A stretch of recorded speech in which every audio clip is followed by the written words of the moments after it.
बहरहाल आगे बढ़ते हैं। कंज्यूमर ड्यूरेबल्स का हाल में अनलॉक में जो हमने आपको बताया, उसके अलावा भी जो देश में दूसरे मुद्दे हैं उन पर भी बहस अब तेज होने लगी है। और एक मुद्दा जो जी बिजनेस ने लगातार उठाया है, उस पर अब एक तरह से आरबीआई ने आश्वासन दिया कि उस पर काम होगा।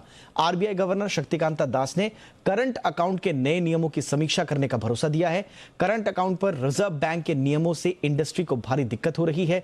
अगस्त में आरबीआई ने ऐलान किया था कि 5 करोड़ रुपए से अधिक का लोन लेने वालों का करंट अकाउंट खाता कोई और बैंक नहीं खोलेगा। इस नियम को लेकर इंडस्ट्री काफी परेशान है।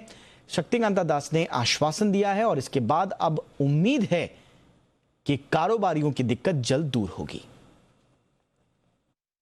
You have explained certain operational difficulties. We will see what operational difficulties you are mentioning, and I will have it again examined by our officers. बिल्कुल, तो भरोसा तो दिया है कि ऑपरेशनल दिक्कतों को समझा जाएगा, उन्हें दूर करने की कोशिश की जाएगी। लेकिन प्रॉब्लम कहां थी? करंट अकाउंट पर रिजर्व बैंक के नियमों से इंडस्ट्री को एक्चुअल में दिक्कत क्या थी, ये जरा जान लेते हैं। मेरे सहयोगी अनुराग शाह से डिटेल में बताएंगे। जी अनुराग। देखिए, सबसे पहले मैं आपको बताना चाहूंगा कि अगस्त के अंदर रिजर्व बैंक ऑफ इंडिया की तरफ से एक सर्कुलर जारी किया गया था, जिसमें करंट अकाउंट से जुड़ा ये कहा गया था कि 5 करोड़ से ज्यादा का जो बैंक लोन देते है तो उसी बैंक के अंदर उस कंपनी का करंट अकाउंट खुलना चाहिए। और इसके बाद जी बिजनेस ने विस्तार से बताया था कि इस नए सर्कुलर के क्या फायदे हैं और क्या फायदे नहीं हैं।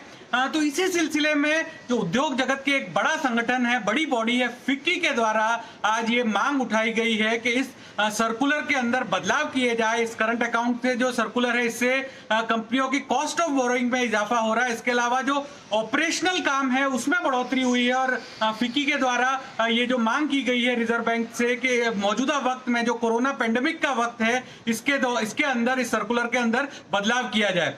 तो इस मांग पर जो रिजर्व बैंक गवर्नर है शक्तिकांता दास, उन्होंने सफाई दी है, या एक तरह से क्लेरिफिकेशन के तौर पे कहा है कि ये जो सर्कुलर लाया गया था करंट अकाउंट से जुड़ा, उसके पीछे मकसद यही था कि जो बैंक अपने कर्जदार को लोन दे रही है उसे उस कंपनी से जुड़ी पूरी जानकारी नहीं होती थी, अलग अलग अकाउंट्स होने की वजह से। तो इसी रेशनल को देखते हुए यह सर्कुलर लाया गया था। अगर इंडस्ट्री को इसके ऑपरेशनल से जुड़ी कुछ दिक्कतें हैं तो उसकी समीक्षा की जाएगी, रिजर्व बैंक उस मामले को देखेगा।